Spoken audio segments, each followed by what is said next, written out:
Hey everyone, how's it going? Thanks so much for tuning in. In today's video, I'm joined by my good friend Andy. How you guys doing today?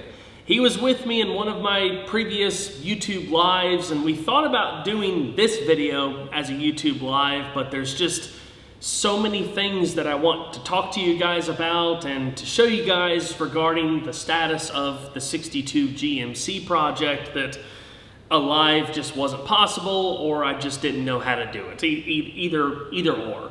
But Andy is the one that has done the paint work on this truck, and it looks absolutely amazing. So he has had as much hands-on time, blood, sweat, and tears into this build as I have. So I thought it was only appropriate to have him here to share his experience with the truck and some of the setbacks and issues that we've had and how we've overcome them. And it's been a crazy process, because if you haven't been following the channel for a long time, you probably don't even know about this truck. It's probably coming on about a year-ish since I filmed the last video. I think the last episode that I shot on this truck was when the jams were getting sprayed out. Okay. So nobody, unless it's through pictures, has seen this truck in its current state. Right. He and I have been working off camera on this truck almost non-stop for the last year. It has put strain on the work that he's trying to do for his clients. It's put strain on me trying to get the content that I want to get filmed. And it's just been a big bummer, because there has been so much work that needed to be done with this truck I will explain, but to redo and get it to where it is now, it wasn't worth filming. We just needed to get on with it. Just get on with it. Like they say, just get it done, do it right. Cut the losses of time and just figure it out. Yeah. But anyway, I'm basically going to try to catch everybody up to where the truck is. And for those who don't know what I'm talking about, what the build was originally intended to be and where it is now, and what content that you guys can expect from me on this in the coming months, because I don't know when I'm going to be able to finish it right now. So grab your coffee. Yeah. Strap on your seatbelt. Buckle in. And enjoy the ride. Maybe Veyron will make a camera appearance if he stops looking out the front window. Right. Anyway, so I'm going to try not to be boring. This video may be long. There's a lot to talk about, good and bad, trials and tribulations, all that stuff. Anyway, start from the beginning. Super condensed version. My wife and I bought this truck just from somebody sort of local. It was originally just going to be a flip project. I was going to do a few videos on it for the channel and just sell it. Needed wiring, needed general maintenance type stuff. The truck was nowhere near perfect, but it was a running, driving truck, so cool. You don't see GMCs too often. Unlike C10s, they're pretty much the same truck. The GMCs were a little bit different in the styling department, so different dash, different front end, different tailgate. Just little styling nuances that also make GMCs a lot harder to restore if those GMC specific parts are damaged, like the grill, which you can talk about later. So anyway, I started rewiring the truck. The video is on the channel, and then about halfway through starting filming, I hadn't even started the wiring yet. Crystal was like, well, if you're gonna wire the engine bay and stuff, can we just go a little further and maybe paint some things, clean some stuff up? And I was like, sure, dear. So we got in. I got into it. Sure. Took the whole front end off the truck, and then I was like, well, I'm already here. I might as well, paint the firewall, paint the motor, and the original 305 cubic inch V6. The way the way it was designed, big block looking V6 thing, and it had like an air gap style intake manifold, which was factory, so everything was oily and grimy, and it was just old. there was no way for me to clean that properly to do a good paint job. And I mean, I don't do things halfway, as people have come to know with my projects. I go all the way. Yeah. So, that being said, pulled the motor out of the truck. This 1,000-pound cast iron behemoth, which was sketchy, pulled it out because I was going to strip it down, and if I'm going to repaint it, I might as well re-gasket the motor at the same time, Right. But then I was like, pulling these heads off is probably not a good idea. I started diving into parts availability about let's just do a rebuild of the motor at the same time. Yeah. And that's where the project hit a brick wall. Parts for those early GMC V6s are few and far between. They are, you can't even buy, to my knowledge, as far as I can tell, you cannot buy a complete rebuild kit for that motor anymore. So if I spun a bearing in that thing, it was a boat anchor. So press pause on that. Long story short, ended up selling the original motor and transmission out of the truck to another GMC enthusiast who wanted a spare motor to have around for that eventual time, one that ran and drove. So then at that point, I had no idea what I was going to do with this truck. The entire front end was taken off of it. It was basically worthless. It was rotten, just gross.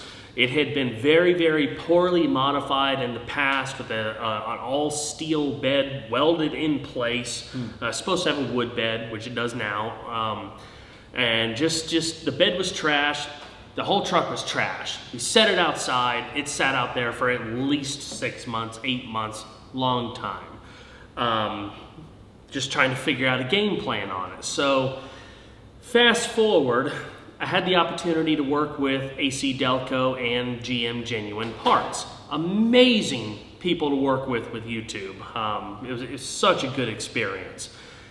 I was trying to come up with some content ideas to secure the sponsor relationship and build the series off of it, but I didn't have any late model GM stuff to do, like, service videos and stuff like that. Basic maintenance. Yeah, basic stuff.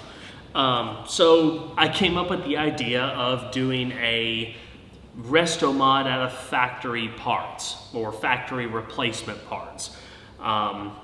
So that being said, the 62 frames were a little weird at the front with how they were put together. Torsion bars, two-wheel drive suspension. It's not weird to a lot of people, but it's not the best platform to start a build with. It's more popular to use a 63 and on frame, or even better, a 67 and on. There's different nuances and stuff with all these different frames. It doesn't matter.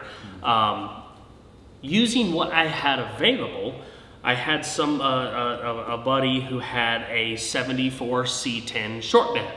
The truck was rotten, absolute piece of junk, was not worth touching as far as restoration. But it had a gorgeous frame underneath it. So I bought that truck, not knowing how I was gonna do it, but I was like, I'll frame swap it. And then at that point, everything underpinning the truck is late model parts, which you can still get a lot of that from GM Genuine Parts and AC Delco. So you kind of see where I'm going here. And then of course, wanted to put a more modern serviceable motor in it. So I bought a wrecked 2004 Cadillac Escalade, two-wheel drive, pulled the 5.3 and the 4L60 from that, pulled the Hydro Boost system. I mean, I partsed that thing out as much as I could, sold everything else. So I basically had nothing in the motor and transmission and brakes or Hydro Boost, which was phenomenal. So anyway, we've got a game plan. We're taking 3 just ratty old GM vehicles. We're going to take the best parts of them and combine them to create a resto mod that you can live with, daily drive, get parts anywhere, get serviced anywhere. It'll be the easiest classic vehicle in the world to live with, because everything down to the power steering lines is factory GM stuff. And I am particularly proud of that. Yeah. Fast forwarding to today, I don't know how I put this together as good as I did. Where there's a will, there's a way. I mean, everything structural is phenomenal. I'm talking about like body fitment, gaps. You know, some things need to be adjusted still, but just how the whole truck came together from all these parts and the blood, sweat, and tears and fabrication that went into everything. I have to catch myself sometimes when I get overwhelmed on this truck, which happens quite often, right? Yeah, of course. I have to catch myself to really, you know, give glory to God for the perseverance and the strength and the knowledge to be able to push through and do what I love to do. Amen. And to learn at the same time. Amen for that. Because the best way to learn is to make mistakes and to just do it. Yeah. So anyway, patience. Now we're gonna go all the way back again. Yeah. Do I need to stop for anybody? Have I overwhelmed anybody yet with the? Not me. We can keep going. Okay. All right. So it's been almost 2 years since I legitimately started this build. So a couple summers ago, I broke all these different vehicles apart and started doing all of the fabrication stuff. I made all of the bed mounts, modified, customized all of the cab and the core support mounts, got everything all lined up and test fitted. I was super happy with it, but little did I know how much work there still was. So after I got the general fabrication done on the frame, got all of my, started getting all of my parts ordered, then it was time to do body work on the cab. That's where things really got screwed up. So I've got videos of all of this process on the channel. You guys can go back and see all of this for yourself. This truck was clapped. It was rotten. I mean, it can always be worse. The roof could have been rotted out. It's a 62. Right. These trucks were not built to last in that fashion. No, I think back then they would construct the vehicle, and the fitments were not the greatest, and even with just building the vehicles, they didn't have any of like these ideas of, people in the future are really going to want to hold on to these and keep them. I think that back then they were almost like today with a lot of vehicles that are disposable, damn near. just work trucks, just disposable work trucks. But yeah, so once I knew the plan was to replace the lower door skins, inner and outer rockers, part of the floor pan, being that I skipped this part, but the truck originally was a long bed step side. Being that we're using a 74 short bed frame, the long bed couldn't work, but the long bed was, like I said, rotten beyond all recognition. Who's really interested in long beds nowadays? I mean, I kind of like them. I like long beds too, but short The long bed step sides look a little weird because the steps are like really long. Short bed's the way to go with these little trucks. They actually made these, little aside, they actually made these with the option of a 9-foot long bed. Oh, okay. We're used to like 8 foot. Yeah, imagine a 9-foot. Yeah. Anyway, super practical, but not very good looking. Still looks great. So anyway, once we started cutting out the bad bits, that's when we started seeing the real bad stuff. So one thing that I learned, it seems with these generation trucks, they rot from the inside out. All the seals that were bad, they creeped in everywhere and stuff that you couldn't see until you pulled all of the outer skins off. That's when it got really bad. So there had to be a lot of hand fabrication of metal bits because we were right in the moment, couldn't just stop for 2 weeks and wait on a part. Made a whole bunch of stuff, got the cab in order, undercoated it. Everything turned out really good. Other parts of the truck, the original body, the front fenders were in great shape. The hood, oh my gosh, the hood. So you can buy a brand new replacement C10 hood, the entire thing front to back for about $1,200. I bet you I have 4 or 5 times more in that hood because of the work that it took to fix it, because of the front end. The front end of the hood is completely different from a Chevrolet. Of course it is. It's actually a separate piece. So they actually sell like separate sections for C10s just to replace that nose cone, if you will, but not for a GMC. So almost all of the front end of the hood has been hand formed and fabricated. And the guy that did that originally did a pretty decent job for what he had to work with. The rear of the hood was rotten. That was also hand formed, pretty good for what he had to work with. So yeah, the bodywork process just took forever. It's like 2 steps forward, 10 steps back. No matter what we did, something else presented itself. Something, you know what I mean. I don't need to waste everybody's time talking about all that. It was bad. Yeah, whenever you get into any kind of bodywork, it seems like through your inspection, no matter how much you look at things, you always end up finding something on the back end that you may have missed. And I mean, with being busy, with having so many different things that you're dealing with at the same time, you tend to miss things, especially when you're working on 2 or 3 different projects at once. You tend to just overview it, and you got to come back and you got to revise it, and sometimes it's on the back end when you end up catching it, and sometimes that takes you, like you say, a few steps back when you're trying to move forward. So yeah, but we dealt with it. Yeah, we dealt with it.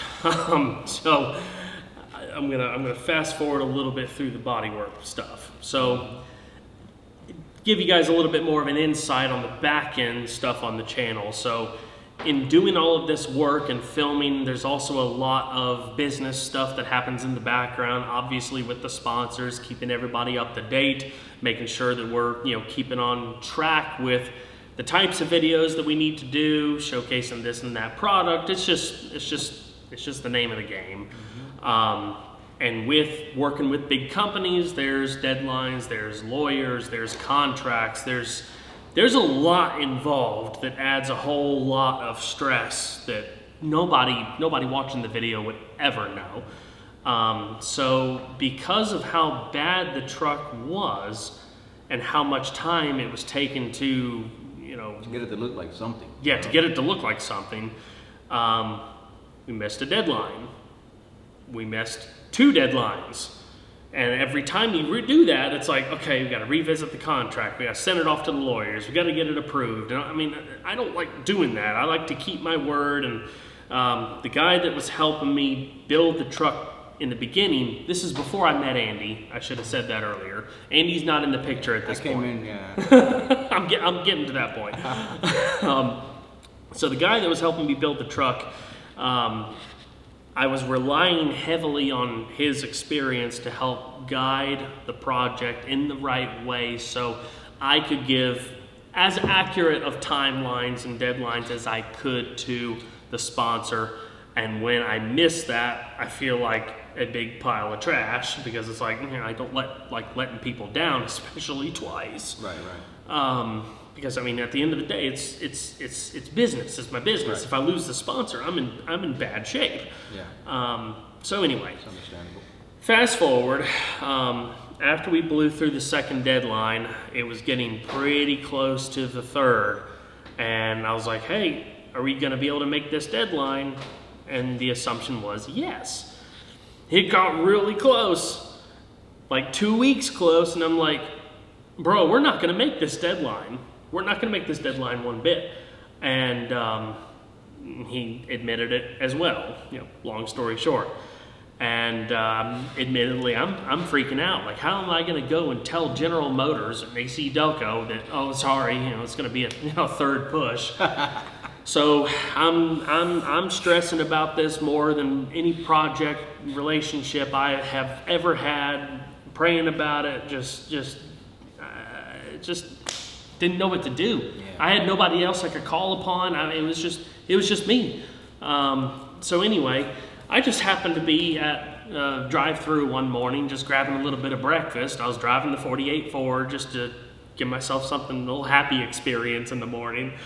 And I met this random dude who was a couple cars ahead, had a Grand Marquis, like the one I used to have, and he was just super enthralled with the 48. Really, really nice guy.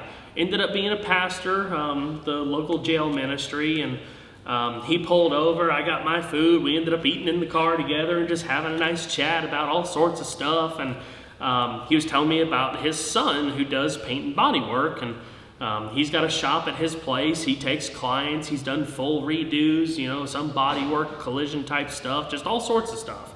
And I was like, yeah, I'd love to meet him. That'd be great. So they came over to the shop one day. We touched base. I was like, hey, if you're interested in coming into this project at this stage to provide a helping hand, it would really be helpful. Because at this point, I'm like about to lose my mind. So he stopped everything that he was doing for like a month. About a month and a half or so. About a month and a half. I told the sponsor what we were doing. They gave us the grace to go a little further. So we had one final deadline, and I kid you not, we made it within a day or two. Mm-hmm. Only because of him. Oh. And I completely believe with all of my heart that the Lord led us together. Yeah, that's right. Meeting his dad when I did led to that chain reaction of meeting him, this godly, wonderful friend that has helped me in more ways than I could ever explain to you guys or to help you guys understand. It has just been unbelievable. It's been an experience for sure. It definitely has been an experience that has allowed each of us to learn from each other. It has allowed each of us to kind of just take these situations that you find yourself in whenever you're trying to work things out as a independent person, but at the same time we are dependent. We are dependent on, and I always say this, we are dependent on our Creator. We are dependent on God. Without Him, nothing is possible. With Him, everything is possible. And my dad, he comes home and I was probably working on a car or something, and he goes, hey, Andy, I met somebody today. He's a young guy just like you. He was driving this awesome 48. And I'm like, yeah, cool, all right, and just talking with my dad about his experience. And like, I don't know, a week or two later, was it? That we were able to come out here and visit his shop. And my shop is nothing compared to Kyle's shop. Kyle has been blessed with what he's got. And even at the moment right now, it's warm, and I'll tell you, it's warm in my place. Here we could hang out. I could put on a long sleeve, and I'm still comfortable drinking some warm coffee. In my spot, I'll be sweating bullets right now. So, but nonetheless, I met him for not for what his condition is. I met him and seeing him for who he was and understanding the position that he was in, having been in that position several times myself.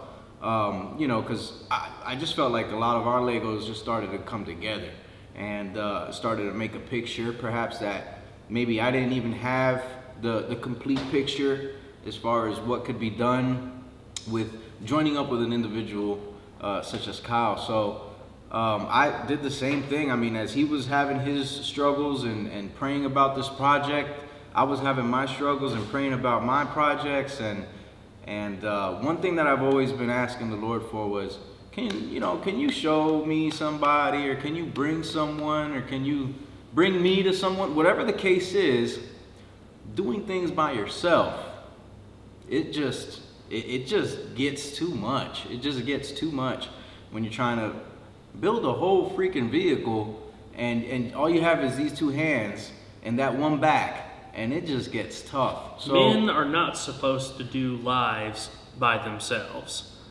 And going off of that,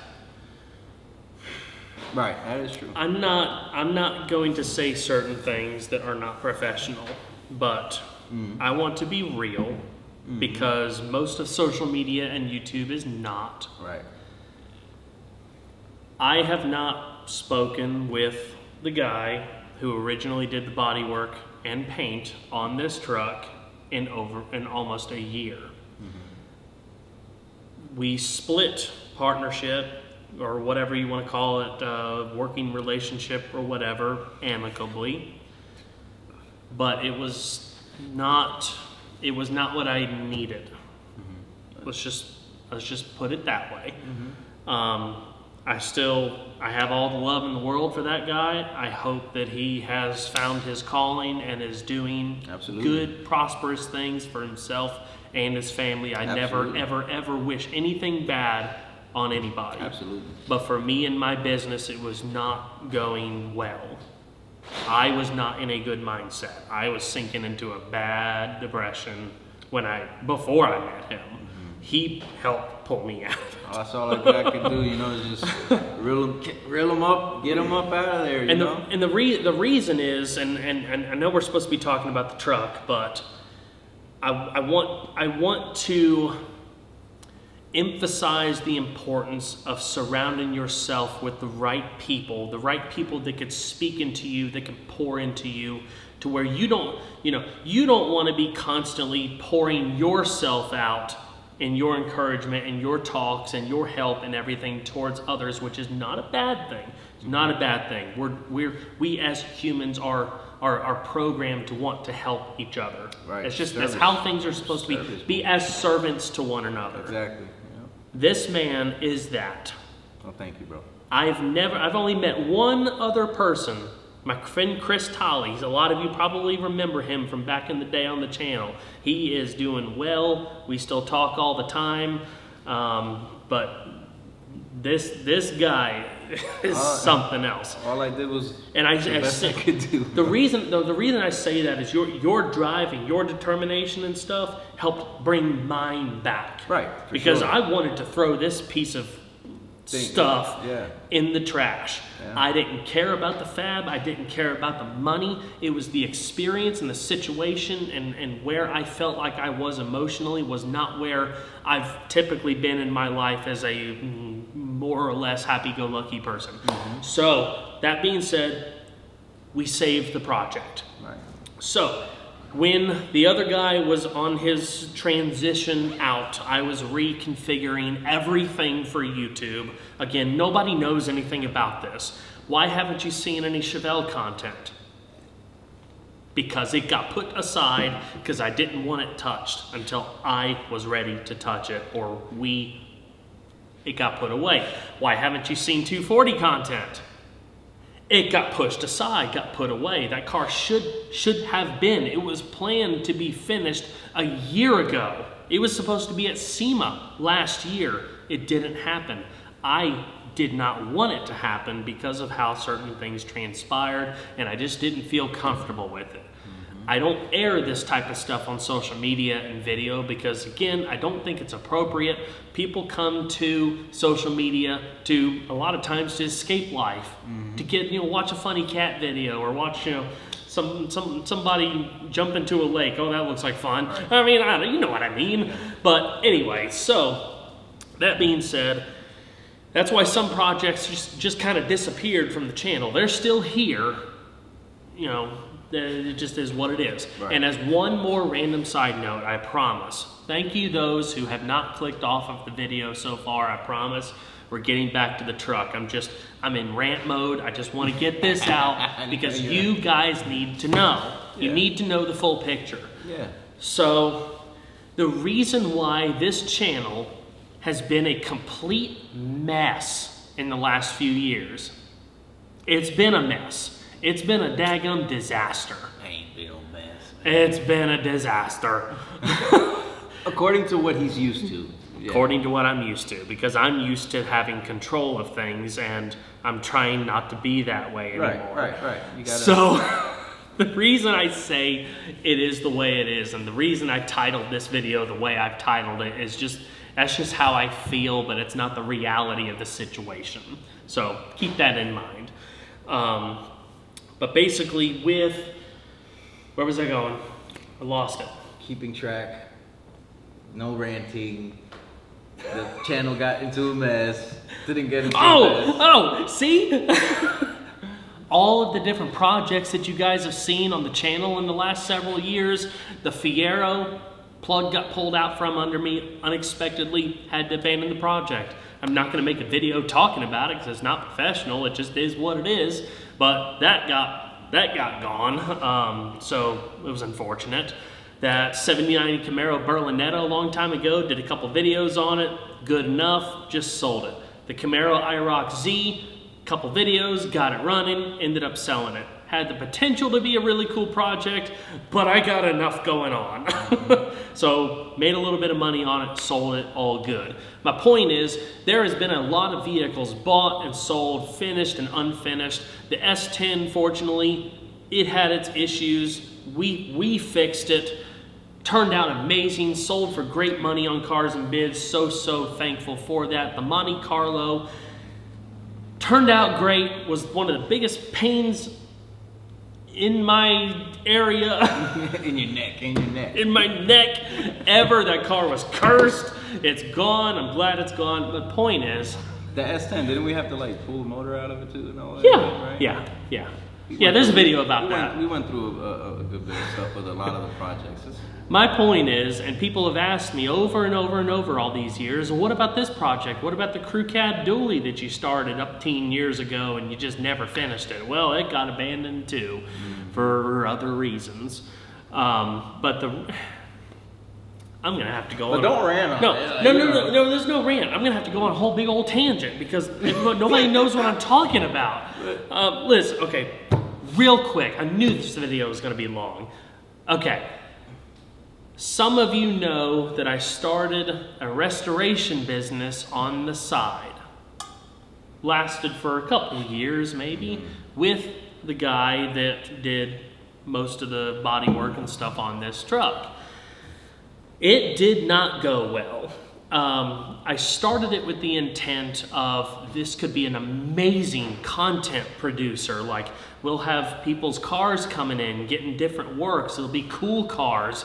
You know, think about the content that I can make out of that. And I don't have to buy the cars, and it's quick turnaround stuff, quick video, lots of variety for you guys on just cool cars. Yeah. But from the day one, it was it was a disaster. Every single vehicle that got brought over by so-and-so was the biggest piece of junk. Everything was miserable to work on because we didn't do the work on it originally. It was all like left over from other shops. And let's just be honest, anytime you're dealing with a vintage vehicle, it's gonna be ragged out. Nine times out of 10, you're gonna once again revert back to what our previous statement. You overlook details that you wish you would have caught the first time around, but you never really see them until you're almost through with whatever body and prep you're doing.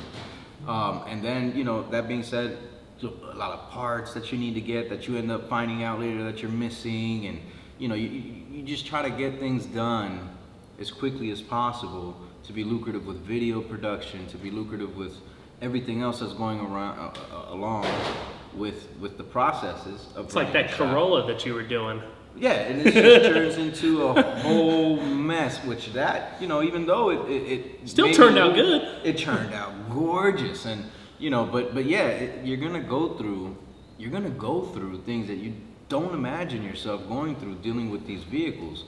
And I would say, you know, it's almost the same with a newer vehicle too. If you're trying to customize it, I mean, you might be able to get your hands on parts perhaps a little bit easier, but you know, despite that, I mean, you still have a lot of in-betweens, and you know, and if you don't have the people to lean on to get yourself through those in-betweens, you just see yourself at a wall. Yeah. You know, all you see is like this brick wall in front of you, and you're just hitting it until it finally breaks down. But usually, it takes a little bit of extra muscle along your side to break through that barrier and see yourself onto the next chapter of, you know, these projects. And it's really bad when you've got Dr. Jekyll, Mr. Hyde, you know, customers who are all sweet and nice one day and they're blessing you out the next day for something you didn't even do. Yeah. But when you become the face of the business, you are to blame for everything. Well, many times, you know, yeah, it's just, there's a lot of misinformation that perhaps they people may think that they're informed, you know, in a certain way. They feel a certain type of way about their car, and they have a certain attachment with their project, because even they know that it's a project, but it's such a different mindset. It's emotional. Yeah. You have such different emotion and mindset from taking in someone. This is how I kind of look at it sometimes. It's like, let me adopt your problem Yeah. You know? You like, I like you problems. touch it, you own it. Yeah, it's kind of like, it's this weird relationship with cars to where like you see these vehicles and they have so many problems and issues with them, but yet you picture them done, you know, looking nice and finished up, and you picture them driving. You could see yourself almost behind the wheel, enjoying and feeling that breeze coming through the wind and honking that horn and turning that signal light on. You could almost see yourself there. Yeah. But to get there, oh man, I mean, like, it's gonna drive you up the wall sometimes. Absolutely. You know? And you know, when starting that shop, I actually did probably one of the biggest mistakes I've done in recent time. I stopped taking car reviews because I was having to put in extra legwork to help kick this business off the ground. So I was installing AC systems and Holly Sniper systems and stuff like that. Which is super cool. It was, and I was getting good experience. I was enjoying what I was doing, but guess what? I wasn't getting paid for it. There was no money. But you learned a lot. I learned a lot. You know, some of the times that some of the most crucial moments in our life to where we are actually stepping it up with whatever knowledge and wisdom we're being provided with from the Lord above, we struggle the most through them. And it becomes a spiritual battle to where you are just like wanting to throw the towel in almost every minute of the day, but you just stay persistent. You know what I mean? You just got to keep your mind on the greener side of the grass, per se. And you just gotta stay persistent, bro. And you've been persistent. You know, I've been trying. You have been very much so persistent, and I applaud you for that. Thank you. He deserves an applause, guys. This is a big project, and honest to God, I mean, I tell him all the time, the only reason that it's looking the way that it is because it was the Lord's hands, not mine. He's like, so every time I got something done on, he's like, oh man, that's how I imagined it to look like. And I said to myself, well, that's the way it needed to look like, you know? Say hello to everybody, mommy. This yeah, is boy. Anyway, fast forward. Shops, I shut the shop down, got rid of all that, started taking car reviews back, getting back into the swing of things, just focusing on my own projects going forward. So that chapter closed, best thing I ever did. So back to the GMC. Yeah. For those who are still watching. Yeah, I'm sure they're still on. You guys are still on with us, I know. So the GMC. So when the other guy left, we were just starting to uncover issues in the first spray out and issues in the bodywork that were starting to present themselves. Just one example of many. The doors were taken off. They were set in the other shop for weeks while you were working on the cab, just trying to cut and buff and save what was there. Yeah. So by the time we revisited those doors to bring them back over so we can hang them, line them up and all that stuff, we noticed all the way across the bottom where some of the rust repair had been done, and the seam sealer, filler work, or whatever that he did had completely come undone around the entire bottoms of the doors, and they were actually flash rusting. Like, bad. I'm glad we caught it when we did, because the whole doors probably would have had to been redone on the bottom if we didn't catch it. Right. So he ended up repainting the entire door. Front, doors, back. both, whole doors. The whole trunk. The whole, we're getting there. So, Sorry. I'm long-winded, I know, but these people need to know. Yeah. There were details. There were a lot of details. He elected to redo the paint on the doors, completely took down those bottom edges that were all crusty and gross, welded what needed to be welded. I didn't elect. I got voluntold. I'm just playing. It was a mutual.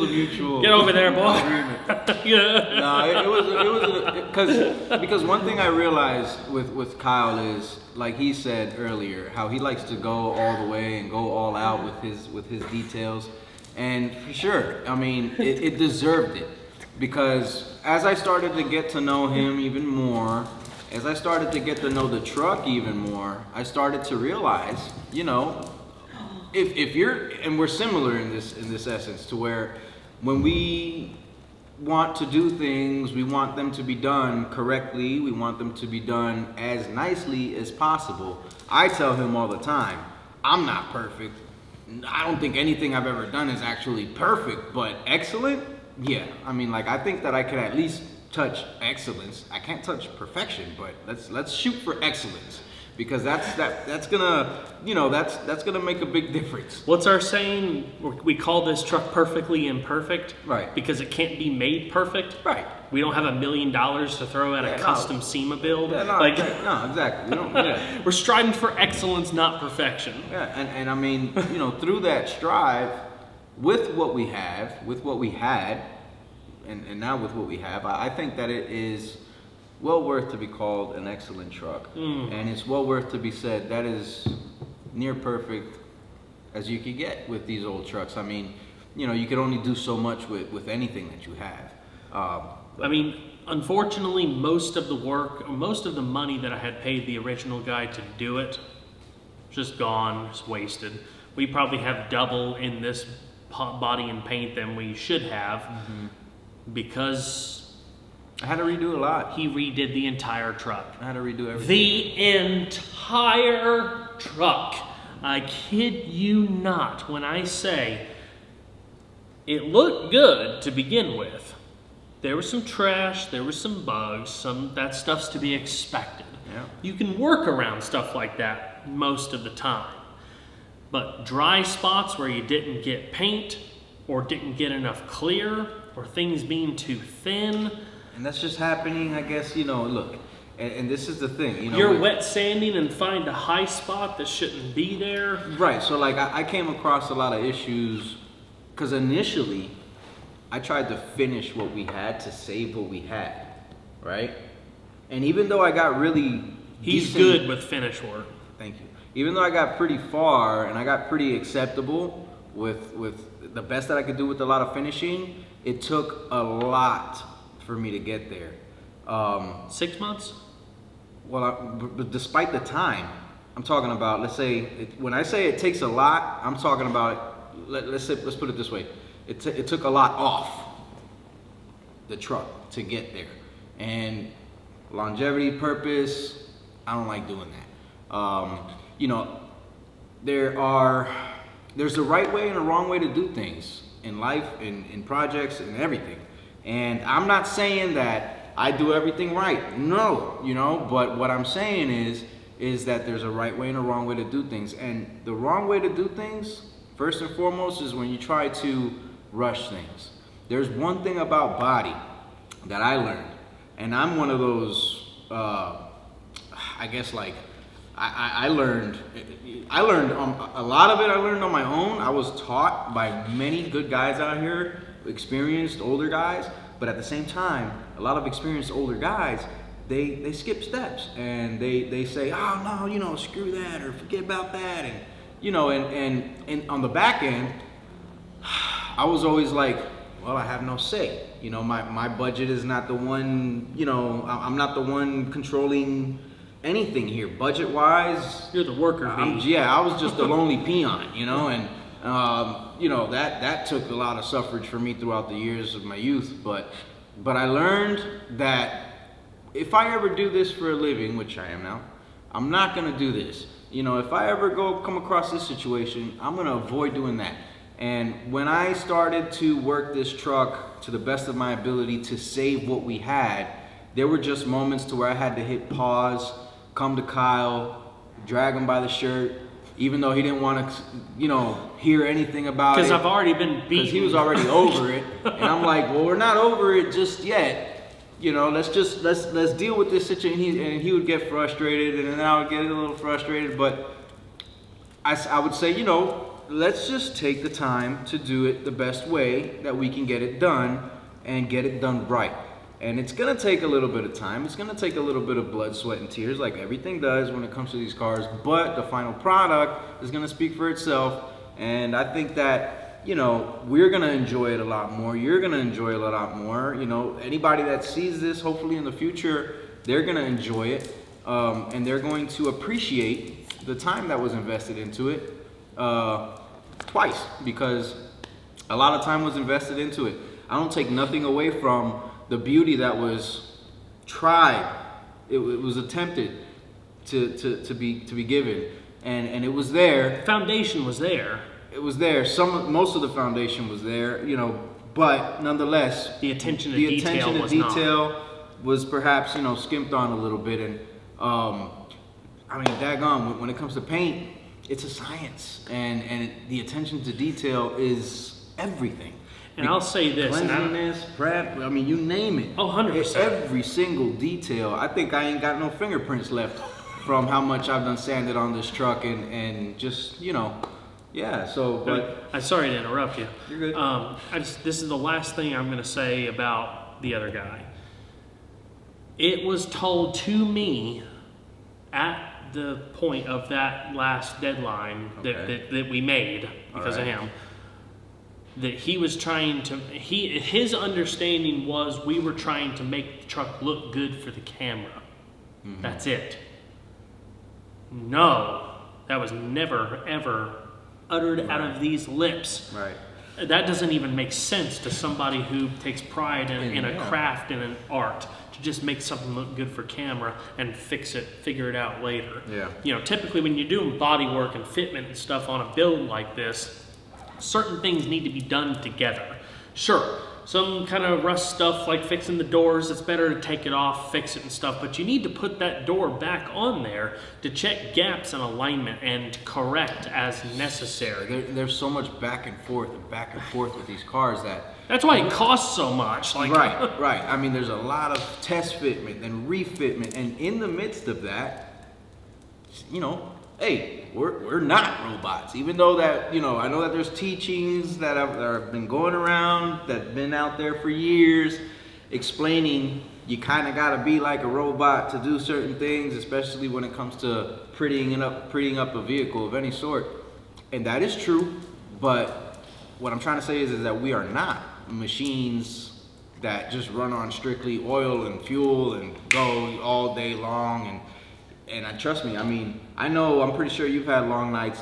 I mean, me on my own, I've had long nights, and you wake up the next day and you feel like you just got hit by a bus and ran over by another one, and it's a lot when you're dealing with these cars. So the thing is sometimes we gotta take our little pause. You gotta breathe. You gotta take a day even though you don't want to, because you just wanna mush through things. That also adds perhaps to a little bit of an extension with whatever deadline we may have. But nonetheless, we did it. Yeah. It's done. I mean, it's done. You know, it's done. It's really got just another little detail cleaning, wash to go through. There's always going to be a touch up here and there. You know, a little, I don't know, a little wax, spray wax maybe. Other than that, she's looking great. Everybody that has been able to lay their eyes on this everybody truck, loves family it. members have come out.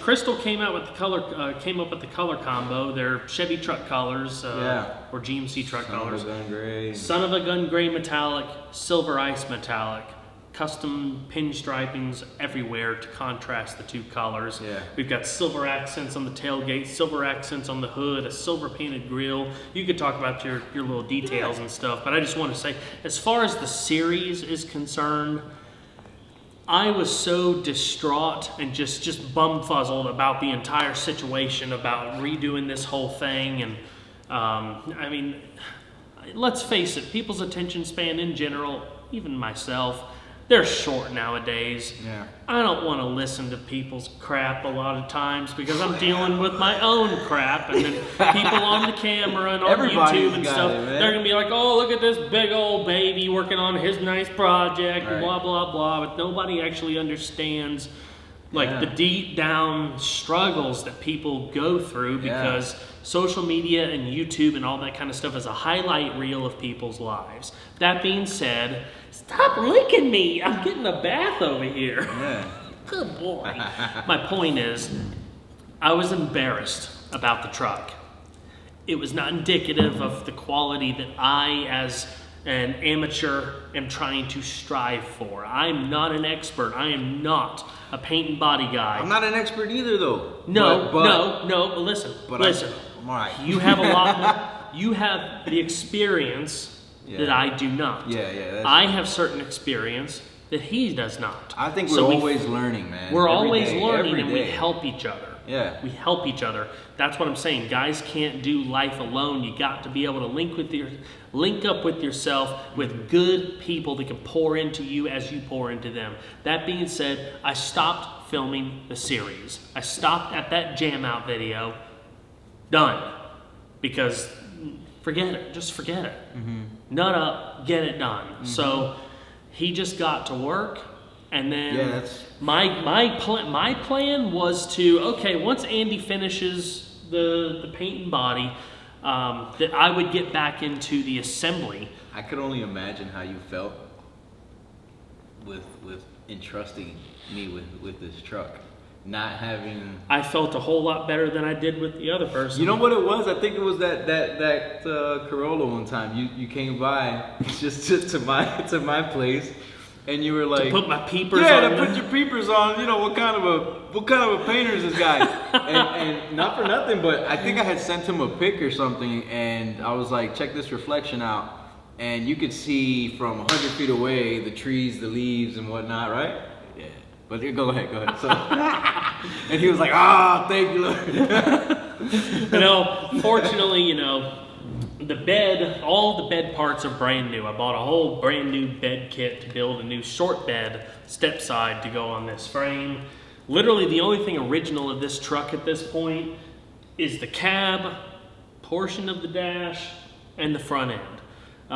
Modified the dash to incorporate some modern doodahs and stuff. Gorgeous. So beautiful. Basically in the last 6 months since Andy has finished the paintwork, I have been, every single bit of spare time that I've had, I've been working on this truck. I didn't care about filming. I didn't care about social media. I just wanted to do it because little did I know when I actually got the body reassembled, there's brakes, there's lines, there's wiring, there's a ridiculous amount of stuff that goes into putting a vehicle together. And this is a relatively simple one. Right. But my gosh, the amount of bolts that holds this thing together is unlike anything I have ever seen. Yeah. So anyway, I got everything to this point where the body is finished. The interior, 80%? Yeah, 80%. All the wiring has been run. I've been testing my circuits and they're working out great, so I'm super tickled with myself. So I think the truck, the build is about 75%. All right. Give or take so. But I wanted to get it to that point because it's sitting here in the shop. I have not had it running yet. I still have to finish the electricals. Fuel system is done. But I can't afford to work on it. Straight up. I don't have any sponsors for it. I don't have any extra money coming in for it. And it takes me too long to do the work because I don't have a cameraman. I don't have an editor. I do everything. I literally do everything. And it's killing me.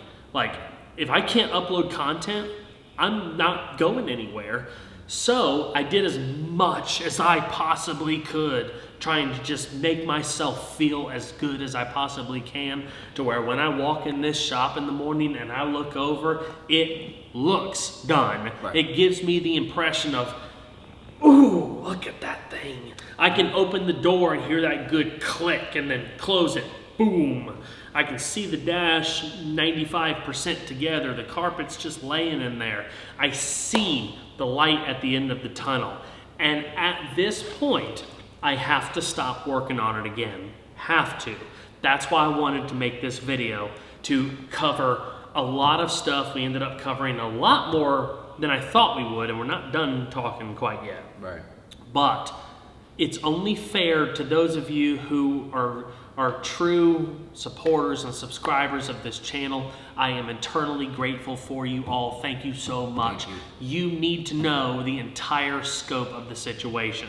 And the point of this video was not for me to rant and crybaby and all that kind of stuff. Like, you just need to know what the situation is from a business perspective. And also get some updates on the truck. You know, all the B-roll that I've been putting, overlaying. It's just stuff that I've just had the camera rolling as I've been working so I can just show you guys that, yeah, I've actually been working. You just haven't seen any videos, but I plan on doing a few more videos of the truck. You know, obviously, you know, first startup is one. Vintage Air has been a big supporter of the series. We've got a full AC system that's going to be going in this truck. I've been working with a whole bunch of different brands. O'Reilly Auto Parts, Deech Works, they supplied the whole fuel system for the truck. Second Skin Automotive Insulation, they did, you know, all of the sound and heat insulation. Makes the truck sound just so cool when you close that door. And you know, Jet Hot, Holly, just bunches of people, and I cannot thank everybody enough for surrounding us on this build to push it to completion. Truly, thank you.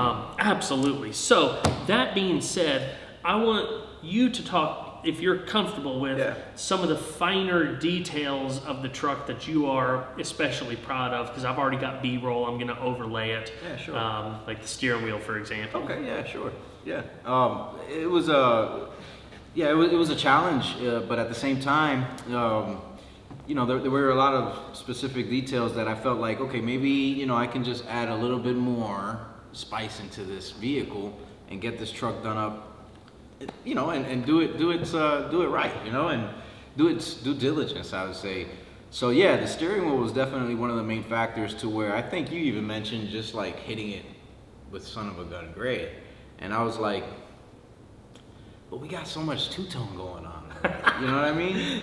And now I'm like, Andy, stop. That's going to take even longer. Just get it done, please. Yeah, because see, so there was like that tit for tat to where I would have to tell him, don't worry about it all the time, you know, and just let me do my thing. Don't worry about a thing. Hey. And that was the thing. It was just like, let me just do my part. Let me do the best that I can and add to this truck, because I already saw how much he's already added to the truck, and I just said, well, I can't, you know, I gotta one up it a little bit, you know. So yeah, definitely the bezel, the backing for the bezels. Oh yeah, painted the gauge cluster. The gauge cluster. Redoing the two-tone line on the dash. I redid the two-tone line on the dash where there was a few little mistakes. Shoot, I redid the whole dash. I redid the whole cab. He cut and buffed the entire interior. Well, this is the crazy part about it, is I tried to get what I wanted to see through finishing it. Yeah. And then after the fact that I finished it, I inspected it, and I saw details that I had to pull your shirt to and then tell you, hey, is this something that you're okay with? And deep down inside, I already knew the answer. My man was gonna say, oh, man. The way this man lays down silver is awesome. It's okay. It's okay. The way the silver was laid down on the dash, not so awesome. Right, so didn't match. It was just material was laid down, in my opinion, a little bit too heavy. And when material gets laid down heavy, doesn't matter the color, especially with metallics. You know, if it's black, it probably wouldn't make a difference as long as you let it flash off in time. Right. But that's a whole nother conversation in terms of paint. Nonetheless, I ended up having to reshoot the interior, all of it, and of course the exterior as well. But it was just one of those things to where, you know, I'm gonna give this truck the respect, you know, that it deserves, because it's an awesome truck. I mean, it's a gorgeous truck. I really, you know, when I saw the project, like before a lot of the parts were worked out, when I first saw this project and the doors were cut in half and, you know, freaking everything was going on with it, and I could see the finished product when he showed me, you know, these are the colors we're gonna use with it. And then it really hit me, which I think was one of the first details that I assisted you with, and this project was the firewall. Oh, the firewall. I shot that. Yeah, people don't even, so the And then- firewall, like the details in particular, like I don't even know if you know all the details. So like the firewall, it was completely smoothed, but it wasn't done with just lather and Bondo over everything. Every dent, every little teat, every little hole was massaged out, welded up. The inner portion, doghouse, if you call it. Props to you guys for doing that. Yeah, I mean, you know, because it turned out nice. Completely redone. I came in I came in at that part of the project, I guess, to really do my part. I think I did the prep work on the cab initially. Yeah. I sanded everything from top down. Cab was off on some pallets or something like that, and I started getting everything prepped. So I know I prepped things nice, right? To where like if they were to be shot first time around, you would be happy. Right. Like if I was shooting it, God willing, everything would have came out fine. But this is the thing, cleanliness. It's number one, you know. And then aside from the conditions that goes into getting your liquid materials to lay down the certain type of way, the way that they're designed to lay down, the main factor is having your workspace clean. So you already know. Every time I'm in that booth, I'm spending 2-3 hours cleaning everything out. Whatever amount, however long it takes to really get things cleaned out, I'm asking you to help me move things, to get crap out of the way, X, Y, Z, details and paint. But yes, so that was like the beginning. And then I said to myself, oh man, like I'm in on it now. Like I'm head first into this project with these guys. How am I gonna do this? But nonetheless, I did have to set a few of my things aside. Sorry for, you know, my clients, but they're such loving and patient people. Honestly, you know, even though one of them is a priority vehicle, or one of them was a priority vehicle, I was able to get that out, and he's been driving his classic around and having a bunch of fun with it. But then I came back in to redo everything. But I think that was the first thing, and the only thing at that point in time that I had actually hooked up and shot. Yeah. Where I hooked up and I actually started to shoot was that firewall. But even though that came out pretty nice and he was giving me all kinds of props, everything else got done me not being around. A few other things got done me not being around.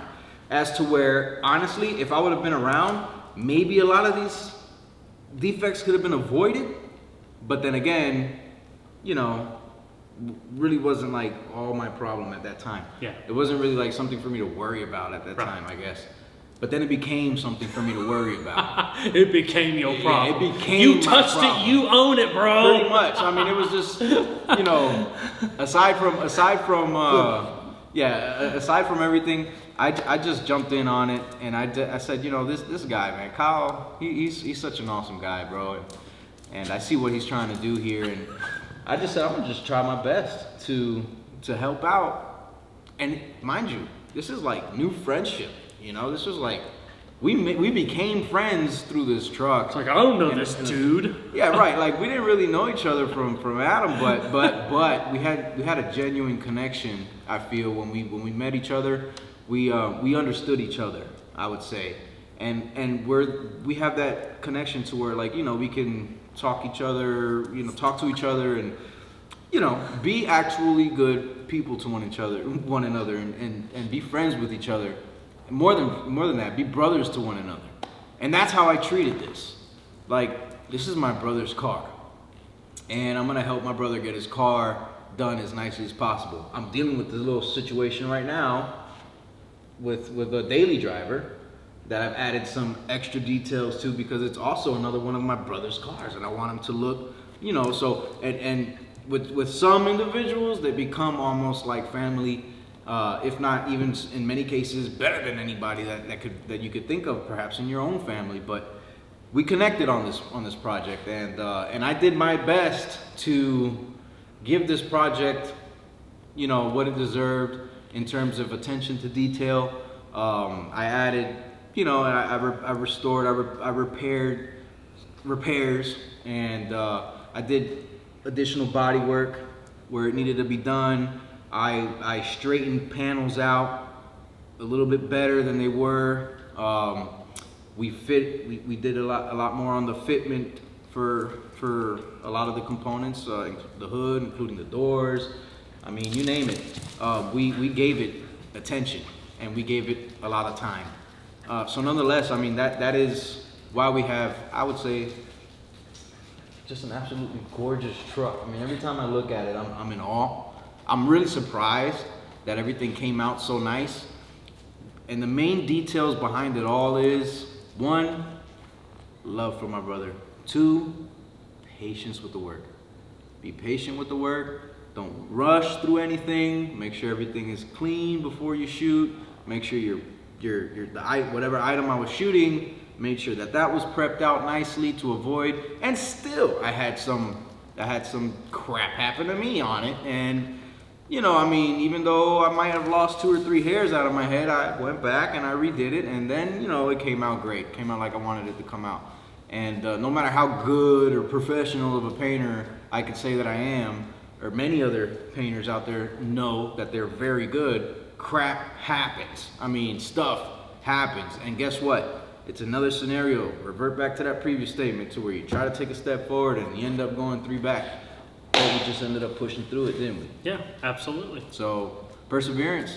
And we saw that light at the end of the tunnel, and for sure, the truck is definitely exempling that. The grill, it was bent up. It was a chrome grill, which, you know, that's awesome, but this is a custom truck, so we don't necessarily have to go through that process of sending it out and getting it dipped and chromed and treated and all that stuff, and spending $2-3 grand on just this grill to have it refurbished back to factory, or better than factory. So we came up with an idea to spray it out. I said, well, let's use the two-tone theme that we've got going on, and I added some of that into the front of the face of the truck, and it just looked absolutely gorgeous. I'm sorry for this phone. I thought I put it on silent, and you know, when it shows the music and the line through the silent, right? Anyways, but I fell in love with his idea with the truck. I fell in love with the attempt to get it done right the first time. Even though it wasn't, I still fell in love with the car. And this gentleman, I was always, you know, telling him, hey man, you know, I applauded him because I knew where he wanted to go with it, but you run too fast and your head and your heart isn't in the right place with you know, maybe not just this, but that, and things don't come out the way that you expect them to come out. And I'm gonna be honest with you, my head wasn't in the right place. My heart was in the right place, but yeah, I mean, I had a bunch of stuff too going on. I mean, the thing was, like, with what I was telling everybody earlier about, you know, all the projects coming and going and people being so confused as to what my direction was on the channel, why I wasn't working on the 240 or the Chevelle or this and that. Like, there was a point in time when that automotive, you know, restoration side business was, you know, coming to a close, and, you know, close of that, you know, and previous relationship too. Yeah, it hurts. Stuff hurts. I got to the point, you know, and not having the reviews for as long as I did, I was trying to take content from every single place that I could, because I wasn't about to dare to film any of the vehicles that were coming in through, like, for shop work, because they were not what I wanted to put my name on. Truly, yeah. I don't want to ever show anything that's just not of a certain level. Mm-hmm. Make of that what you want. But well, you want to do things that you want to do things and take them an extra mile. I want to treat something, whether it's if I'm going to work on somebody else's vehicle, I'm going to work on it as if it's my own. Right. So if it does not have my stamp of approval by the time it left those doors, it hurts. Yeah. And I don't want to put that kind of content out there because it's not me. Right. I am the face of the channel. It's my channel. What I put out there is my responsibility. Yeah. So, I mean, there's a whole nother discussion with all that that we're not going to go into. But, you know, I mean, just this truck in general, like, some of my experiences with putting it together. So, like, after he finished his paintwork, obviously this thing was like Legos. There was body panels all over the floor. There was stuff all over the shelves, stuff that was packed in dusty bodywork filled, you know, dust boxes for like the last 2 years. So going through all of that was real fun. Mm-hmm. And then half the stuff was taken apart, like intricate stuff, like door inner workings and stuff like that. It was not taken apart by me. So figuring out those jigsaw puzzles. Which when I would come back and see that stuff, I said, wow. Because I already knew what you went through. I already knew it. Because it's not just the hardware, and it's not just putting the pieces in the door. Certain things have to go in the door a certain way. Too many The vent window has to go in a certain way before the door glass would go in, which before a regulator can go in this way. And I'm like, ah! So it was like a week. It was like a week of putting those together off camera. It's like, what am I even doing with my life? And you're making a career out of like this one part almost is what it feels like, and to move on to the next side. Yeah, it does. It takes a lot of time. You know what I said earlier about how you're supposed to do like final body work, test fit, put everything together and whatnot, so you can check for things before you're ready for paint. Well, all of these brand new aftermarket body panels were just prepped and painted. They look good, but anybody who's in the restoration sector knows aftermarket parts don't fit most of the time. Most of the time. This fit pretty good, to be honest. Yeah. But there was some finagling and some stuff that had to be tweaked and whatnot. And you don't want to have to do that with painted parts. You don't want to have to do that with doors or 500-pound hoods that take 3 people to lift. I mean, you don't want to do stuff like that. So things were done out of order that we had to just figure out without damaging his beautiful paint job. Well, I mean, here, best example, and this is my fault, completely my fault. The truck didn't have backup lights to begin with. That was a very common thing back then. Hurt me. A lot of times, backup lights were an optional feature. So I found a set of appropriate backup lights that I wanted to install. Problem is, the backup lights needed to be drilled into the rear fender tubs. It hurt me, you know, but he couldn't even be here. I knew it had to get done. I knew. I was like, bro, it's not a big deal. I've done all the measurements. I'm gonna mask everything off. I'm gonna do a little center punch, and I'm just gonna drill that sucker, and it's gonna be just fine. I'm gonna treat the metal. It's not gonna rust. Everything is good. Yeah. But he could not be here for any of it. No. And guess what? It's perfect. Yeah, it's perfect. Well, I mean, thank God for that to come out good. You know, there were other little areas and scenarios to where, you know, some touch-ups had to be made. Sometimes. I came back. I came back after I think I did no, it wasn't finished. It was sanded. I was getting ready to buff it. Oh, there were some scratches on the dash that we still don't know where they came from. It wasn't where they came from, but it wasn't poop. It wasn't poop. It was a ghost. And I don't know, but all I saw was some ghostly scratches, man. And I'm like, oh, dude. Well, did you like? In my head, I was like, he didn't want to tell me about it because he was already, you know, just over it. So, but I came back and I saw some, and things happen, you know. So, whatever, man. You just pick up your britches and you just get into it. So I had to re-prep everything back out as nicely as possible. You're so good. Make my mixes and, you know, shoot and wait and tack rag and blow and, you know, it's in a confined space. That was God telling you, I'm gonna see what he can do. Bro, with that. check this out. The dashboard alone. Check this out. The dashboard alone. Let's look. Let's. Oh, gosh. Finished it. Didn't get the product that we wanted out of finishing it, but we put it on the back burner, moved on to other details. But moving back onto the dash. When you tried to finish the original respray. When I tried to finish the original spray. It didn't turn out good, so we put it aside. Right. Just make sure that was clear. I tried to finish the original spray, weren't really happy with it because it wasn't looking up to par with the rest of the truck as far as specifically the silver and the clear. Whatever. It doesn't matter. But prepped it back out. Retaped everything back out. All the pinstriping on the truck got retaped back out, got resprayed. I'm talking about ridiculous. I did go a little bit overboard, perhaps. I may have been able to do things a little bit easier, but I just wanted to make sure. What would you have done if the entire truck was finished, painted, buffed, and everything, and then you had to go back and repaint the dash? It's bad. Well, I mean, that's what we had to do. Yeah. So I had to tape everything, canopy, the whole truck out. I mean, you know, and thank God the glass wasn't in it yet and stuff like that. And because that would have been a whole different ordeal with like overspray creating whatever. I would have died being in there. So, but it came out absolutely gorgeous. and I'm sure you guys are going to be able to see the details that went into it. So I hope that you guys really just appreciate, what we have attempted to do with this truck and what we've been able to achieve with this truck. That being said, I mean, that's... the dash is just one. I could go on and on and on about these details. I mean, I would say, like I said, in order to achieve the finish that we have now with the original attempt, plain out and simple, like too much material was being taken off. From my experience, from what I've been taught, from what I've been, just too much material was, so you don't want to take all of that material off. It costs a lot of money to get that material on there, liquids and solids, in order to get these trucks finished up. Any vehicle, you want to keep as much on there as you can.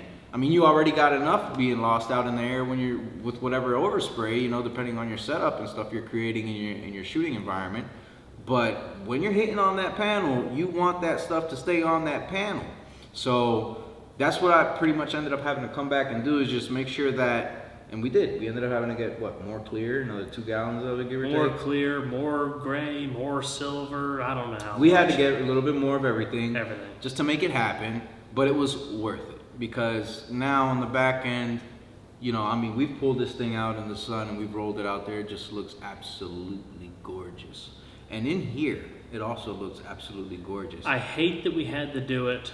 I really hate that we had to waste money previously, but it has led to an incredible friendship. Right.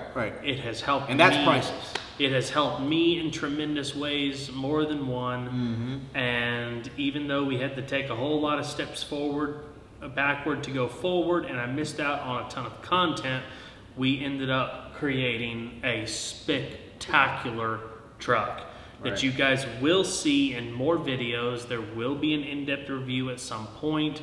There will be a video of probably getting it running with installing the Vintage Air AC system. Right. And then there may be something else in there, here and there. I'm not sure. Yeah. But I've got to put this thing on pause because in the near future, we're going to start working on painting the 240SX. Yeah. It's been long enough. Like I said, should have been finished a long time ago, but I'm glad it wasn't. Soon enough. Things have happened in the time frame that they were supposed to have happened. I firmly believe that. Even though I don't like it, I haven't liked it. I do like it. I have not liked it before, but I understand now. Everything happens for a reason. I know it sounds like a cliche, but I promise you it's true. If you believe it, it is true. I'm gonna touch this side note in because I am a PK. I'm not the greatest PK, but that's a pastor's kid. I was about to say, tell them. For y'all that don't know what a PK is, I'm a pastor's kid, and let me tell you something. I mean, that's really what it is. I mean, we have plans, but the Lord has plans for us, and sometimes those plans aren't the same. And anyways, we could go against him all we want, and trust me, believe me, you time after time again, you're gonna just find yourself in a deeper rut. You're gonna dig yourself into a deeper rut. So I would truly advise you guys, to, if you don't, make a relationship with the Lord. Ask him to come into your life. If you feel like you're in a deep rut, doesn't matter if it's with your projects out in your shop, if it's with your family, if it's with a relationship, if it's with friendship, if it's with whatever it is, invite him into your life, because he's gonna bring the solutions, and he's gonna solve your problems, because this world has way too many problems for us guys to take on head on by ourselves. It's nearly impossible. Amen to that. So I think that ends on a pretty good note right there. On that note, I think that we could end that. This Bubby has been wanting to say hi in the worst way. Hello, everybody. Anyway, guys, I don't know how long this video ended up being, but I hope you've enjoyed listening to us talk about this project. We could have gone on and on and on for probably hours, but we just wanted to cover as much highlights and give you guys the best picture possible on what the heck has been going on with this truck in the last year. So, like I said, I don't know when the next bits of content are going to come out of it. It just depends on the 240 scheduling and if I'm able to carve out some time on this. But of course, I'll keep you up to date. If you haven't followed me on social media yet, it's SobKyle04 LLC on Facebook and Instagram. Hit the like, subscribe.